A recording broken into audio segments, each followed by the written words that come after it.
할렐루야, 할렐루야. 1월 23일 화요 새벽 예배 주님의 전으로 나오신 모든 성도님들을 예수님 이름으로 환영하고 또 축복합니다. 주는 그리스도시요 살아계신 하나님의 아들이라 고백했던 예수님을 향한 그 베드로의 믿음의 고백이 우리의 삶의 고백이 되기를 소망합니다. 네, 우리 시간 우리 지존하신 주님의 그 이름을 함께 찬양하며 나아갑시다.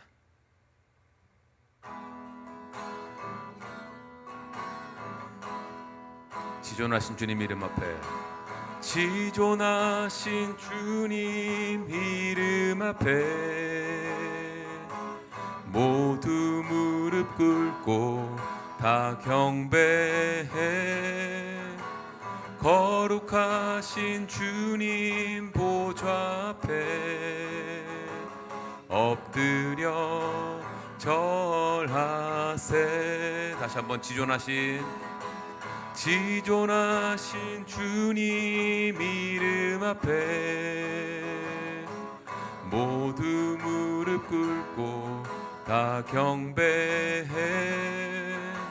거룩하신 주님 보좌 앞에 엎드려 절하세. 예수는 그리스도, 예수는 그리스도, 예수는 주 하나님의 영으로 경배드리리. 지존하신 주님 이름 앞에, 지존하신 주님 이름 앞에 모두 무릎 꿇고 다 경배해. 거룩하신 주님 보좌 앞에 엎드려 절하세. 예수는 그리스도, 예수는 그리스도, 예수는 주 하나님의 영으로 경배드리리.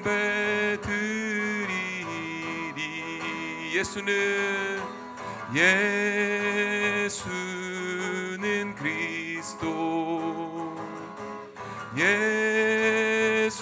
예수는 주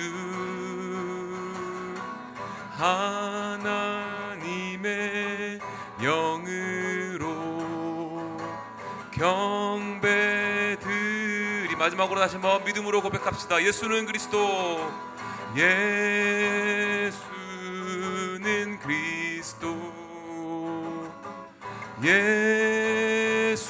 예수는 주 하나님의 영으로 경배드리리.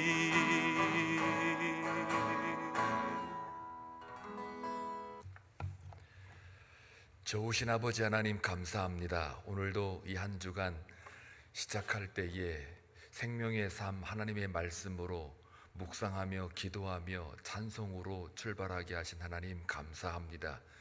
이 말씀을 붙들고 우리가 나아갈 때에 어떠한 것도 유혹되지 아니하고 오직 하나님의 뜻을 받들어 살아가는 모든 성도들 다 될 수 있게 하여 주옵소서. 분별력을 주시고 하나님의 지혜를 부어주셔서 어떠한 상황 속에서도 하나님의 교회와 하나님의 나라를 세워가는 데에 우리가 귀한 도구로 쓰임받기를 원합니다. 제자들이 주는 그리스도시요 하나님의 아들이시니다라고 고백했던 그 고백이 평생 우리가 기억하게 하시고 어떠한 상황을 만나도 주는 나의 구세주임을 잊지 않는 모든 성도들이 다 되게 하여 주옵소서. 그 말씀을 오늘도 하나님 앞에 나아가 붙들고 또 여호와께만 소망을 두기를 원합니다. 하나님 말씀하시고 이 시간도 저희와 동행하여 주옵소서. 이 말씀을 사모하는 성도들의 모든 삶 가운데에서 하나님의 놀라운 은혜와 역사만 나타나게 하옵소서. 예수님의 이름으로 기도하옵나이다. 아멘. 하나님 말씀 보시겠습니다. 마가복음 8장 27절에서 9장 1절입니다. 함께 교독할 때 하나님의 음성을 들을 수 있기를 바랍니다. 예수와 제자들이 빌립보 가이사랴 여러 마을로 나아갈새 길에서 제자들에게 물어 이르시되 사람들이 나를 누구라고 하느냐. 제자들이 여짜와 이르되 세례 요한이라 하고 더러는 엘리야 더러는 선지자 중에 하나라 하나이다. 또 물으시되 너희는 나를 누구라 하느냐. 베드로가 대답하여 이르되 주는 그리스도시니이다 하매 이에 자기의 일을 아무에게도 말하지 말라 경고하시고 인자가 많은 고난을 받고 장로들과 대제사장들과 서기관들에게 버림받아 죽임을 당하고 사흘 만에 살아나야 할 것을 비로소 그들에게 가르치시되 드러내놓고 이 말씀을 하시니 베드로가 예수를 붙들고 항변하매 예수께서 돌이키사 제자들을 보시며 베드로를 꾸짖어 이르시되 사단아 내 뒤로 물러가라. 내가 하나님의 일을 생각하지 아니하고 도리어 사람의 일을 생각하는도다 하시고 무리와 제자들을 불러 이르시되 누구든지 나를 따라오려거든 자기를 부인하고 자기 십자가를 지고 나를 따를 것이니라. 누구든지 자기 목숨을 구원하고자 하면 잃을 것이요 누구든지 나와 복음을 위하여 자기 목숨을 잃으면 구원하리라. 사람이 만일 온 천하를 얻고도 자기 목숨을 잃으면 무엇이 유익하리요? 사람이 무엇을 주고 자기 목숨과 바꾸겠느냐. 누구든지 이 음란하고 죄 많은 세대에서 나와 내 말을 부끄러워하면 인자도 아버지의 영광으로 거룩한 천사들과 함께 올 때에 그 사람을 부끄러워하리라. 또 그들에게 이르시되 내가 진실로 너희에게 이르노니 여기 섰는 사람 중에는 죽기 전에 하나님의 나라가 권능으로 임하는 것을 볼 자들도 있느니라 하시니라. 아멘. 여러분은 예수를 누구라고 고백하십니까? 생뚱맞는 질문 같지요? 여러분은 당연히 주는 그리스도시요 살아계신 하나님의 아들이십니다라고 고백하는 자들입니다. 네, 맞습니다. 그것을 의심하지 않습니다. 그러나 베드로도 제자들도 너희는 나를 누구라 하느냐라고 질문했을 때에 여러분이 생각했던 그 고백, 주는 그리스도십니다라고 고백을 하였습니다. 이 고백을 듣기까지 상황이 빌립보, 그러니까 그 빌립보 가이사랴죠. 여러 마을을 돌아다니시면서 결국은 이제 예루살렘으로 내려가는 그 와중에 주님이 너희는 나를 누구라 하느냐라고 물으셨어요. 그때 제자들이 뭐라고 그럽니까? 예, 더러는 세례 요한, 더러는 엘리야, 뭐 더러는 선지자라고 합니다. 예, 겉으로 보기에는 엘리야 같기도 하고 선지자 같기도 하고 세례 요한 같기도 합니다. 심지어 세례 요한이라고 하다 할 때도 이 세례 요한을 죽였던 헤롯이 그 마가복음 6장 14절에 의하면은 헤롯도 혹시 세례 요한이 살아갖고 돌아온 거 아니냐 이렇게 헤롯도 얘기를 하는 거예요. 그만큼 예수님의 그 삶과 이적과 기사 행함이 놀라웠던 거죠. 그리고 더러는 엘리야, 말라기에서 나오는 이야기죠. 4장 5절 말씀에 더러는 엘리야라고도 합니다. 그러니까 많은 유대인들이나 서기관 제사장들, 바리새인들은, 율법을 아는 자들은 예수를 바라볼 때에 혹시 엘리야가 나타난 거 아니야? 왜냐하면 엘리야가 나타날 거라는 예언이 있었기 때문에 그렇습니다. 그리고 그 당시에 그 증상들을 볼 때 혹시 이 사람 아니냐? 라고 많은 유대인들도 그렇게 착각을 할 수가 있었겠지요. 또 더러는 선지자 중에 하나더라. 예, 선지자의 역할을 지금 하고 있는 거를 누구나가 다 이해할 수가 있었습니다. 자, 그러면 주님이 부르시는 거예요. 다른 사람이 얘기하는 거 말고 다른 사람이야 뭐 나를 뭐 도둑놈이든 뭐 강도든 뭐 아니면 뭐라고 선지자든 세례요한을 막 떠들고 다녀도 나는 거 상관없다. 너희들은 나를 누구라 하느냐. 이게 묻는 게 질문이 중요한 겁니다. 근데 그 당시에 주는 그리스도시오라고 말하는 것, 당신이 메시아요라고 말하는 것은 목숨을 걸고 얘기하는 겁니다. 뭐 유대인들은 말씀 몰라가지고 당신이 메시아라고 말 안 했겠습니까? 두려운 거죠. 왜냐하면 신성 모독죄를 걸리기 때문에 그건 어떤 처벌과 결과가 있는지를 사람들은 알고 있어요. 그러니까 주는 그리스도시요 하나님의 아들입니다. 다른 복음서에는 하나님의 아들 이렇게 얘기 나오는데, 하나님의 아들, 주는 그리스도다라고 하는 이 말은요 굉장히 하기가 어려운 고백이었어요. 그 당시 목숨을 걸고 하는 거죠. 그러니까 베드로가 하는 말이 주는 그리스도시다라고 아주 담대하게 이야기를 합니다. 그것도 언제, 왜 이걸 부르셨을까요? 예루살렘으로 내려갈 즈음.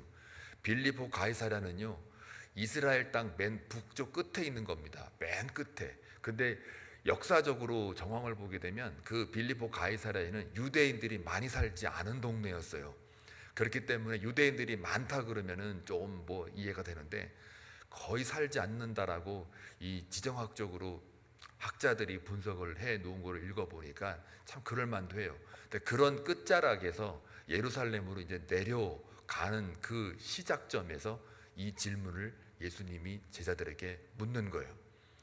그러니까 상황적으로 볼 때 이 고백이 들을 만한 고백이 아니지만, 십자가를 지고 가기 위해서, 진짜 예수님이 이 땅에 오신 목적을 달성하기 위해서, 그리고 너희들이 생각하는 그리스도 메시아 이게 아니라는 것을 이제 본심을 드러내기 위하여 예수님이 묻는 거예요. 너희는 나를 누구라느냐. 근데 여기서 한 사람도 예 주님은 그리스도십니다. 그런데 그리스도라 고백을 했지만 그 그리스도가 주는 곧 죽을 그리스도입니다라는 걸 몰랐겠죠. 그런데 지금 오늘 그 31절에 뭐라고 되어 있습니까? 인자가 많은 고난을 받고 장로들과 대제사장들과 서기관들에게 버림받았다. 이게 무슨 말이에요? 지금 장로들, 대제사장들, 서기관들 다 뭐하는 사람들입니까? 하나님의 말씀, 당시에 하나님의 율법을 가르치고, 율법하면 거의 목숨을 거는 사람들이잖아요. 오늘날로 말하면 진짜 말씀 연구하고 탐구하고 말씀을 가르치는 자들이잖아요. 그 자들로부터 버림을 받는다는 얘기입니다. 그러니까 율법으로부터 버림을 받는다. 그러면 이거는 유대 사회 공동체에 퇴출당하는 거죠. 이스라엘 백성들이 가장 두려워하고 피하고 싶은 처벌이 뭔지 아십니까? 이스라엘 회중으로부터 퇴출당하는 거예요. 그게 그냥 목숨과 그냥 바꿀 만한 정도의 그 무서운 처벌이에요. 그런데 여기 지금 그런 이야기죠. 장로들과 대제사장들과 서기관들로부터 버림받는다, 퇴출된다는 거죠. 그러면 이제 어떤 얘기입니까? 그 베드로나 제자들에게 있어서 볼 때에 퇴출당한다, 유대 공동체로부터 쫓겨나간다, 버림받는다. 그러면은 이제 자기들이 예상했던 메시아에 비껴가는 거죠. 정치적인 메시아, 자기로부터 압박으로부터 다 해방시켜주는 메시아, 내 필요와 요구를 들어주는 메시아. 지금 뭔가 승승장구하고 뭔가 기적을 일으키고 이사를 일으키고 사람들을, 큰 무리를 지금 몰고 가시는 이분이 모든 유대 공동체의 중심인 이 사람들로부터 버림받는다? 한마디로 말하면 그 당시 기득권, 정치적인 어떤 힘을 가진 자들, 율법에 도통한 자들, 이들로부터 버림받는다? 이게 뭐지? 이게 놀라운 거죠. 그러니까 베드로가 하는 말이 여기서는 또 뭐예요? 죽임을 당하고요, 그 다음에 또 사흘 만에 다시 살아날 것을 가르쳐요. 그런데 살아난다라는 말은 잘 못 들었는지 하여튼 죽임을 당하는 거는 잘 들었는 모양이에요. 왜 그럴까요? 뒤로 나오는 얘기가 그 다음에 32절을 보면은 드러내놓고 이 말씀을 하신다요. 이제는 내가 진짜 이 땅에 오신 목적을 드러내는 거예요. 그러니까 베드로가 예수를 붙들고 항변해요. 이 공동 번역에는 예수를 붙들고 항변한다, 이 말을 어떻게 번역을 해놨냐면, 베드로는 예수를 붙들고 그래서는 안 된다고 펄쩍 뛰었다. 펄쩍 뛰어서 말리는 거죠. 이게 뭔 소리야 하나님, 예수님, 막 이러는 거죠. 펄쩍 뛰었다, 항변함에. 좀 금방 와닿죠. 펄쩍 뛰었어요. 여러분 언제 펄쩍 뜁니까?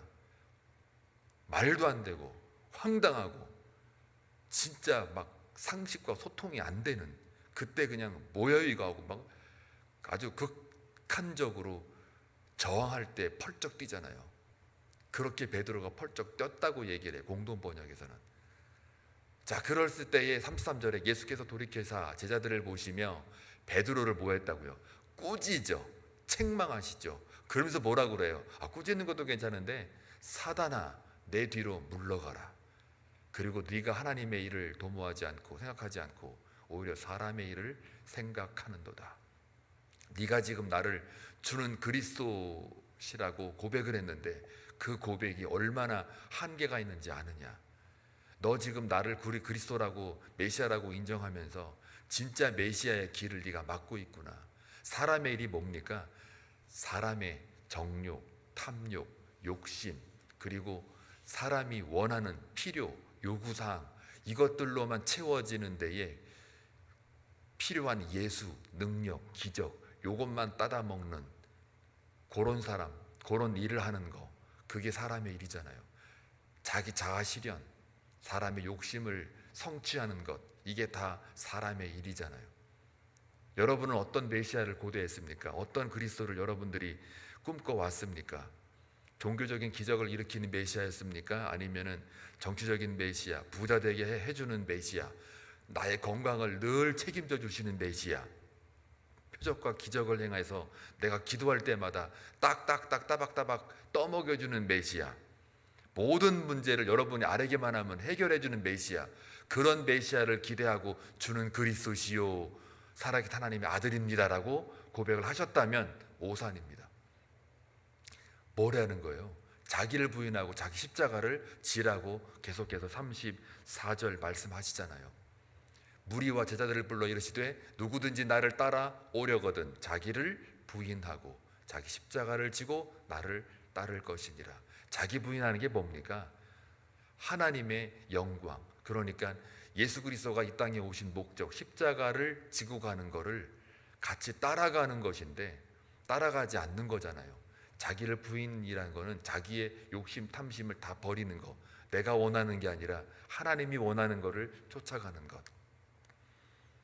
결국은 자기를 부인하지 않는다는 거는 뭡니까? 여기 보니까 그 35절에 보면요 나와 있죠. 누구든지 자기 목숨을 구원하고자 하면 잃을 것이요 자기 목숨을 구하는 거에만 쫓아서 행하는 모든 생각과 행동들 다 그게 뭐예요?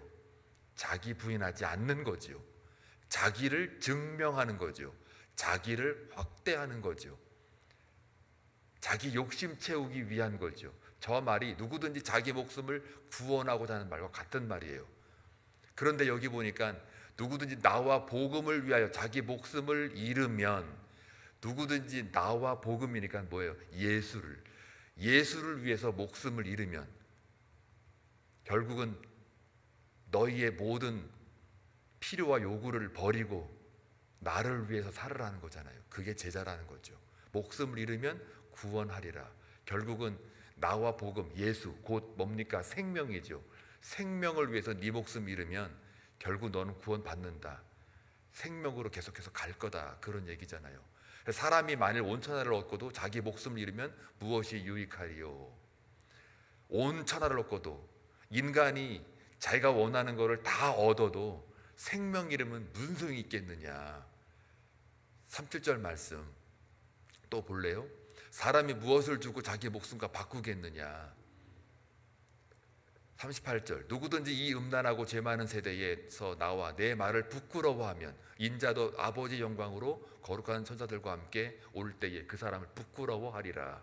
그러니까 예수가 뭡니까? 생명이잖아요. 그 생명 잃으면, 즉 예수를 니네가 잃어버리면 온천하 다 얻으면 뭘 하겠니? 그리고 온천하 얻겠다고, 네 목숨 구하겠다고 예수, 생명, 그 복음을 버리게 되면, 잃어버리게 되면 결국은 니들이 내 말과 나를 부끄러워한 것이니 거리꼈으니 나도 아버지의 영광으로 거룩한 천사들과 함께 그 심판대 앞에서 그 사람을 부끄러워하겠다. 그 얘기입니다. 그러니까 예수보다 귀한 것 없네 고백하시라고요. 그거 하라는 얘기입니다. 주 예수보다도 귀한 것은 없네.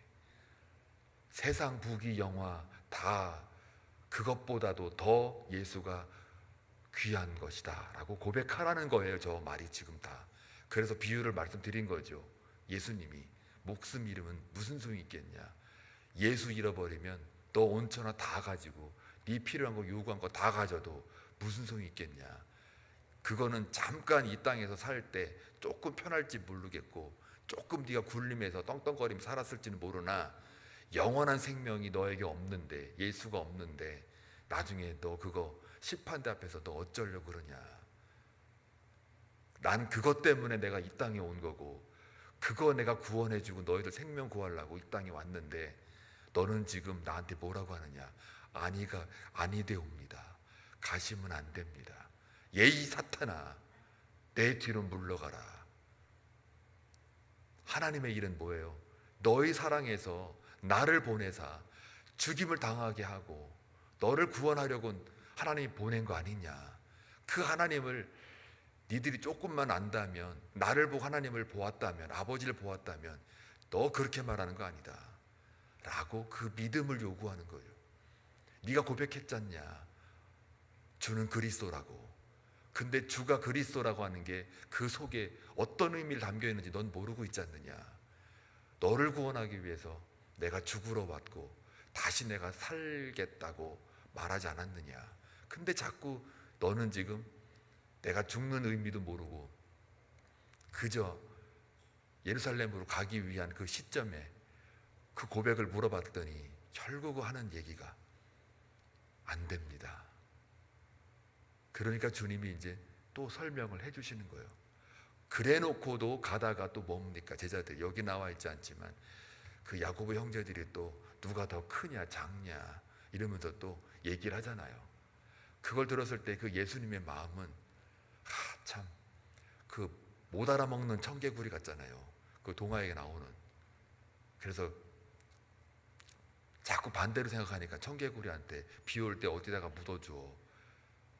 이래 이제 마지막이라도 우리가 들어주자 이러고서 또 반대를 안 하고 그걸 순종해가지고 결국 샥 그냥 자기 어머니 무덤 뭐 시체 다 떠내려가 버리고 엉엉 울고 슬픈 이야기가 됐잖아요.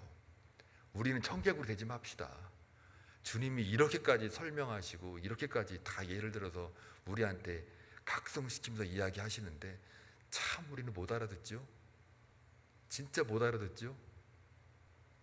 이건 제 얘기하는 것도 되고요, 여러분 이야기고요, 우리 이야기예요.